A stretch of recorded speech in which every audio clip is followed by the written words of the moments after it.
So today's lesson is just going to be some additional thoughts on the true independence of heaven, kind of as a follow-up to last week's lesson, because there were some other things that I thought of and some other quotes I thought would be cool to talk about. And so we're just going to be kind of like a short follow-up today.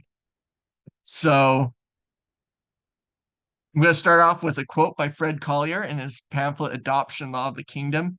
On this principle, he said, it is an old Mormon cliche that obedience is the first law of heaven, but it might just as honestly be said that obedience is the first law of most any government, whether it be from heaven or hell. The law of obedience as applied to the celestial law in the gospel is one thing, but this should not in any way be confused with blind faith, which is a primary tool of the devil, that he aptly yields in order to dupe and defraud the world. It is one thing to be asked for cooperation in doing a thing that you would prefer not to do, such as was the case with Jesus and the atonement, but is entirely another to be asked in the name of obedience to do a thing which, according to your own understanding, is wrong. In this case, however, a man's first and primary obligation is to his own conscience. Hence, knowledge is the power of God unto salvation, and tune thine own self be true. So I'm just going to read a bit more. We read last time the editorial by Samuel W. Richards. We read a quote from it on against the concept of blind obedience. This is just kind of reading it in a bit more depth because it's a really great editorial. And it's so great that some people misattribute it to Joseph Smith, even though it was published in 1852, um, you know, years after Joseph Smith's death. So he said, this priesthood is now among men on the earth and is in successful operation for their salvation. The king himself, who holds all power in this priesthood, was upon the earth more than 1800 years ago and desired to reign by virtue of it, but mankind would not suffer him. He was holy, but men were so wicked that they could not appreciate his goodness nor his power. Therefore, they destroyed him and would not suffer him to live upon the earth. And what was the result? The same holy power and saving influence which he possessed, he conferred upon men who were not so perfect as himself, and ordained them to be the medium of his power, that peradventure their labors and administrations might be more adapted to the low, groveling, and degraded condition of those who were to receive them, and because of it, be better appreciated than his labors and motives were. The minds of men generally are not capacitated to receive the ministration of perfect beings. Hence, each grade of intelligences is administered unto by the next above in capacity, power, and glory, like unto the way of life to a saint, which is from grace to grace and from faith to faith, living by that which is in part until that which is perfect shall come. When the government of God is thoroughly established upon the earth through the immediate agency of man and angels under God's own supervision, and has so far gained the supremacy over contending powers that the king's person can be safe among men and be duly honored by them, then will he again come to reign and bring in that which is perfect. Then shall a universal day of peace and righteousness be enjoyed by those who inherit the earth. For the king has decreed that all who cannot abide and honor their perfect administrations of his laws in that day shall be destroyed from off the earth. So, yeah, he mentions there this doctrine of intelligences that God uses, the gradations of intelligences to administer to, lower intelligences, this concept of the gradation of, people and their capacities, which is something taught in the book of Abraham, and that God picks some rulers to administer to the inhabitants of the earth. And so we're going to talk a little bit about that with a Parley P. Pratt quote in a little bit. But then he talks about how, Christ can't come and reign on the earth until the saints achieve, that celestial union and, and achieve that spirit of the millennium so that the millennium can reign. And so that's something that John Taylor said in a quote that, Christ will not return until there is a people ready for him to return to. So according to the examples which are recorded, so this is continuing with Samuel W. Richards, according to the examples which are recorded in sacred right and which have actually been witnessed by many of the saints of the present dispensation, men are called to receive the priesthood and in virtue of it perform a certain work for which they seem adapted, and afterwards they are suffered to dishonor that priesthood by using the influence which they have gained to lead others astray, and thereby dishonor and reproach have at times been brought upon those who consider it a duty to listen to their counsel.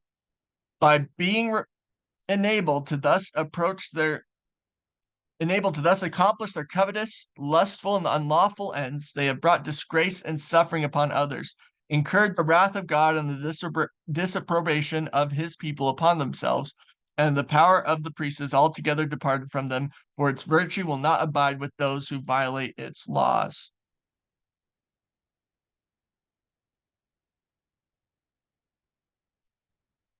Because of these facts and the apparent imperfections of men on whom God confers authority, the question is sometimes asked, to what extent is obedience to those who hold the priesthood required?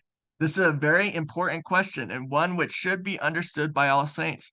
In attempting to answer this question, we would repeat in short what we have already written, that willing obedience to the laws of God administered by the priesthood is indispensable to salvation. But we would further add that a proper conservation to this power exists for the benefit of all, and none are required to tamely and blindly submit to a man because he has a portion of the priesthood. We have heard men who hold the priesthood remark that they would do anything they were told to do by those who presided over them, even if they knew it was wrong. But such obedience as this is worse than folly to us. It is slavery in the extreme. And the man who would thus willingly degrade himself should not claim a rank among intelligent beings until he turns from his folly. A man of God who seeks for the redemption of his fellows would despise the idea of seeing another as being his slave, who has an equal right with himself to the favor of God. He would rather see him stand by his side, a sworn enemy to wrong, so long as there is place found for it among men. Others, in the extreme exercise of their almighty authority, have taught that such obedience was necessary, and that no matter what the saints were told to do by their presidents, they should do it without asking any questions. When the elders of Israel will so far indulge in these extreme notions of obedience as to teach them to the people, it's generally because they have it in their hearts to do wrong themselves and wish to pave the way to accomplish that wrong, or because they have done wrong and wish to use the cloak of their authority to cover it with, lest it should be discovered by their superiors who would require an atonement at their hands. Then he goes on and basically explains that no amount of authority ever gives a man a right to tell someone to commit iniquity and break the commandments. He says, great is the responsibility of that man who is called to give counsel, which involves the salvation of another. And when such counsel is given, it should be of that pure character that the powers above him upon the earth with angels and God can approve. He will then have no occasion to destroy his own influence and power by telling others that it would be no sin for them to commit adultery, to lie, or steal, etc., etc. If they're told to do it by the priest and thereby pervert the right ways of the Lord and bring upon reproach upon the honor of his cause. The Lord asks for no such confidence in his priests as this, neither do good men who are under his influence. The priesthood never demands a wrong at the hands of another, though men who hold the priesthood may make such a demand as has sometimes been the case, and for which they have had to suffer.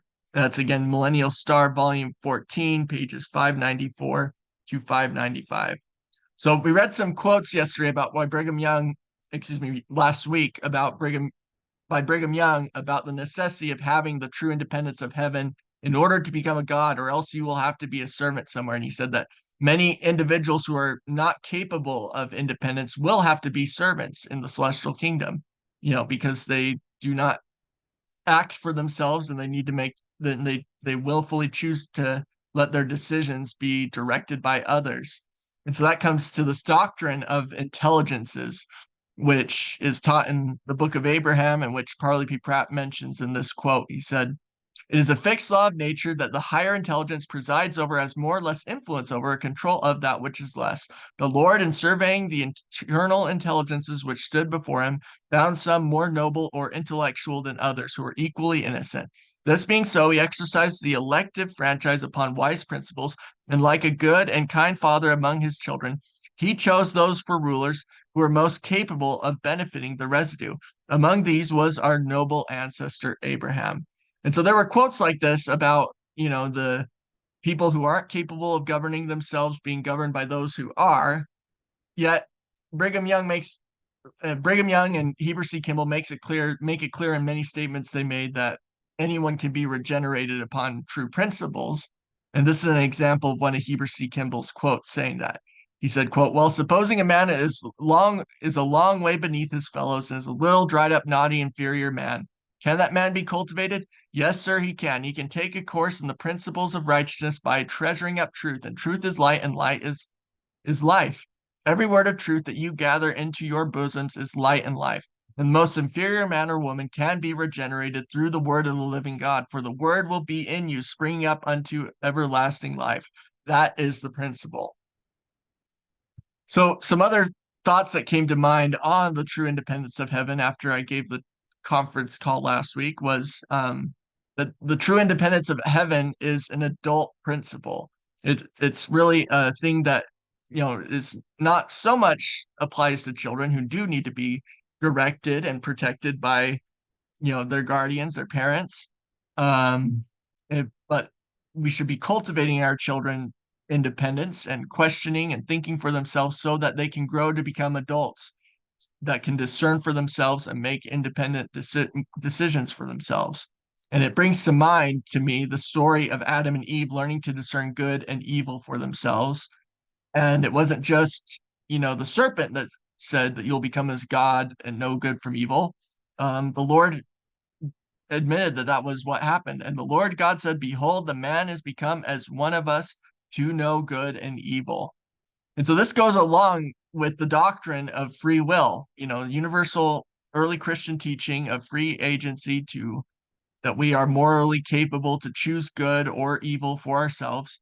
And so, what is the point of free will if we are not to exercise it and instead just blindly submit to whatever we are told to do without questioning or thinking for ourselves? So, yet, like everything else in the gospel, there is a balance. A person cannot excuse themselves in committing iniquity under the guise of the true independence or freedom of belief.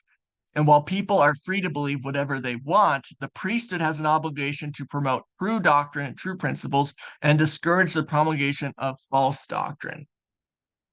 And then Ross Wesley LeBaron made this good observation about free agency and, the concept of, you trade off your free agency when you have obligations to others and commitments and relationships to some degree, and that you do it if it's a benefit for you. He said, when we get into the family organization, the first great principle after you learn it is patriarchal, is that the gods have to allow the greatest free agency possible.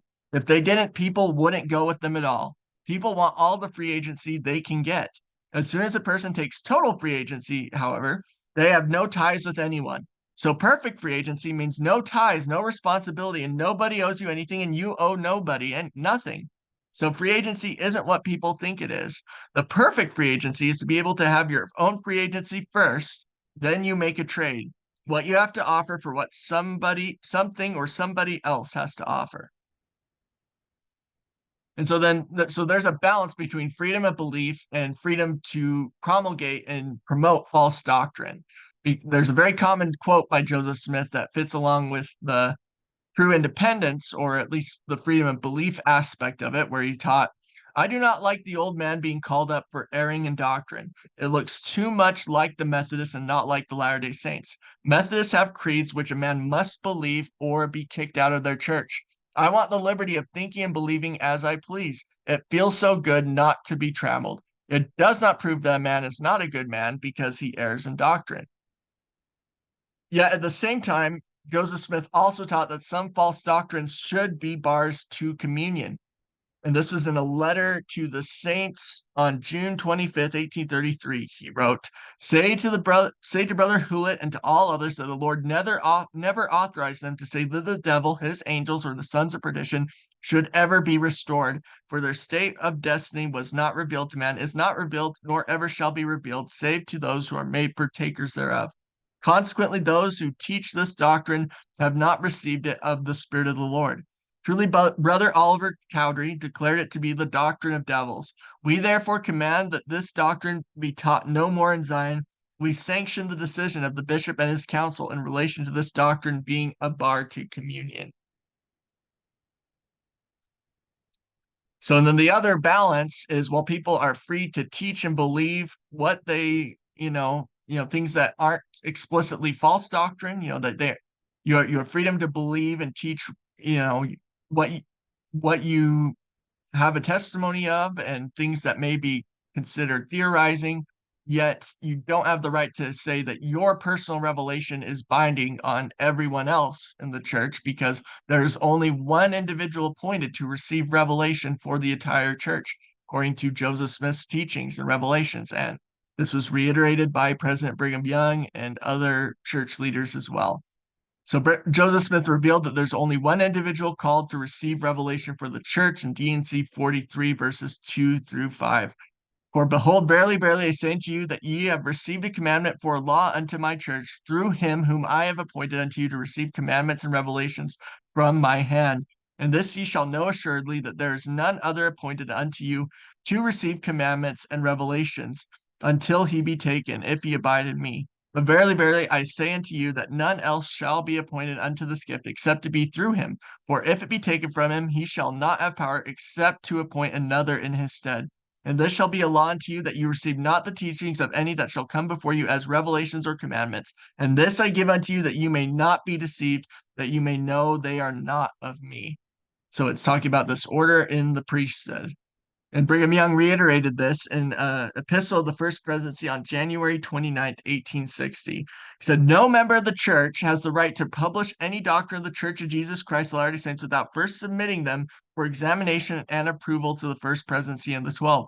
There's but one man on the earth at a time who holds the keys to receive revelations from the church, and who has the authority to write doctrines by way of commandment unto the church. And the context of this was he was rebuking Orson Pratt taking church funds and church authorization to publish the seer.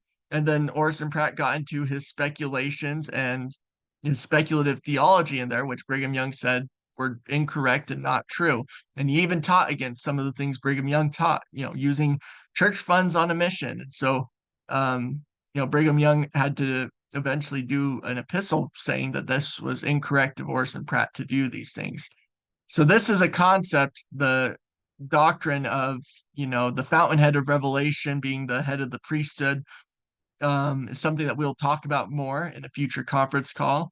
But, Brigham Young does say, that others can submit items of doctrine for consideration to be, to discern whether it's correct or not. And this goes back to Joseph Smith, where Joseph Smith taught the anointed quorum that you can take revelations to those presiding priesthood bodies over the whole, the Holy Order and Council of 50. And if, those bodies can deliberate and inquire into the correctness of revelations, and then if it's passed unanimously by those individuals in the presiding priesthood council, then it can be received as a revelation as well. So that was another way that revelations could be through the church. It was either through the deliberations of the presiding priesthood councils or, through the prophet. Yet at the same time, even though the prophet was the fountainhead, the people were not obligated to blindly obey everything or blindly accept everything that he said and taught as revelation. And Charles W. Penrose explicitly said this in a sermon he gave on Revelation on February 7th, 1892, published in the Millennial Star. He said, the saints believe in divine revelation today. At the head of this church stands a man who is a prophet, seer, and revelator, sustained in that position by the vote of the whole church, of the whole body of its members. When the Lord wishes to speak to his church as a body, he does so through that individual, his servant, President Wilford Woodruff, as a man of wisdom and experience. President Wilford Woodruff is a man of wisdom and experience, and we respect and venerate him, but we do not believe his personal views or utterances are revelations from God. And when thus saith the Lord comes from him, the saints investigate it. They do not shut their eyes and take it down like a pill. When he brings forth light, they want to comprehend it. Light, truth, intelligence, wisdom, progress, growth, all the time. That is Mormonism, to grow in grace and the knowledge of the truth. When the Lord desires to speak to the whole church, he does so through its head and not through half a dozen different channels, because in such an event, there would be confusion. The Latter-day Saints are not blindly led by leaders or blindly directed by priests, but every man can receive the divine testimony in his own heart and be a priest in his own house. And so I'm going to end on this quote. And I think, this is, again, important principles to take in mind. And I did think this lesson was an important kind of counterbalance to the last one, because there are people who could take the true independence of heaven and misuse that principle to go beyond the scope of what it was intended. And so I close this meeting in the name of Jesus Christ. Amen.